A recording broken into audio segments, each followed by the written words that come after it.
chers abonnés. Tesla est sans doute l'action la plus clivante de la planète. Pour certains investisseurs, c'est la prochaine Apple. Pour d'autres, c'est une bulle spéculative qui finira par éclater.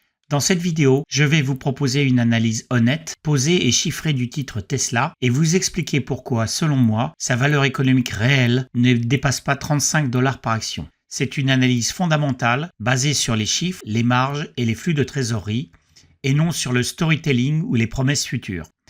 Il faut commencer par rendre à Tesla ce qui appartient à Tesla. Tesla a été une entreprise exceptionnelle. L'entreprise a profondément transformé l'industrie automobile. Elle a rendu le véhicule électrique désirable. Elle a forcé les constructeurs historiques à se réveiller. Et elle a montré qu'un nouvel entrant pouvait bousculer un secteur centenaire. Pendant plusieurs années, Tesla a bénéficié d'un avantage concurrentiel réel, à la fois technologique, industriel et marketing. Cet avantage lui a permis de croître très vite et de dégager des marges supérieures à celles du reste du secteur. Mais aujourd'hui, la situation est très différente. Tesla aujourd'hui n'est plus seul. La concurrence détruit les marges. Le marché du véhicule électrique est désormais extrêmement concurrentiel.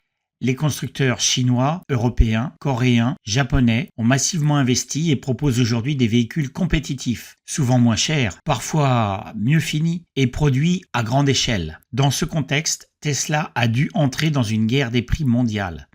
Et comme toujours dans l'automobile, cette guerre des prix se traduit par une chose très simple.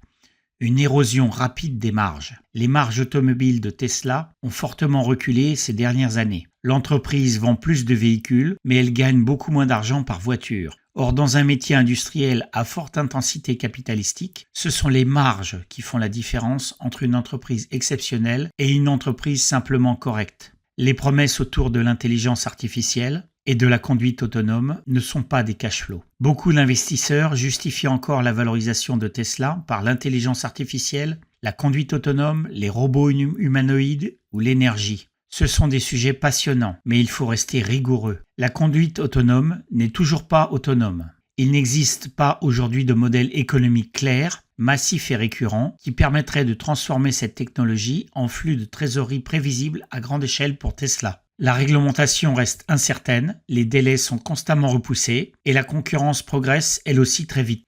En bourse, une promesse n'a de valeur que si elle se transforme rapidement en cash flow. Tant que ce n'est pas le cas, elle doit être traitée avec prudence, surtout lorsqu'elle est déjà largement intégrée dans le prix de l'action. Tesla reste aujourd'hui avant tout un constructeur automobile. On entend souvent dire que Tesla est une entreprise technologique ou une société de logiciels.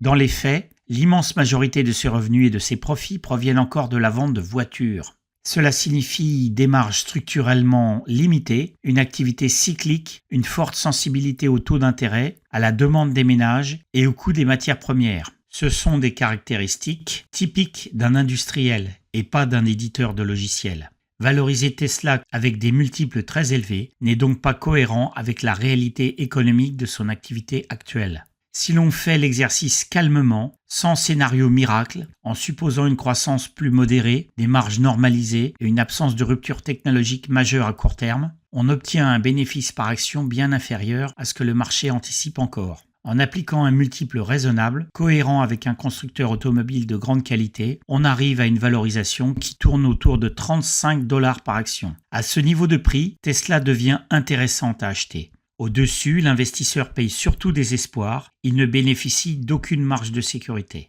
Tesla incarne parfaitement cette fascination pour le futur, la technologie et la disruption. Une grande entreprise n'est pas forcément une bonne action, et une entreprise extraordinaire peut être un très mauvais investissement si elle a été achetée à un prix déraisonnable. Le risque est asymétrique et pas en faveur de l'investisseur. Dites-moi dans les commentaires si vous pensez que Tesla est encore une action pour le long terme ou une légende boursière en fin de cycle. Si vous souhaitez découvrir comment je gère le portefeuille Liberty en bon père de famille, un portefeuille d'actions internationales qui vise une croissance d'au moins 15% par an sur une base régulière, eh bien je vous invite à rejoindre la communauté Discord et découvrir tous mes contenus exclusifs. Cela ne coûte que 20 € par mois, sans aucune contrainte de durée. Merci d'avoir regardé cette vidéo. Je vous souhaite une très bonne journée. Au revoir et à bientôt sur Liberty Portfolio.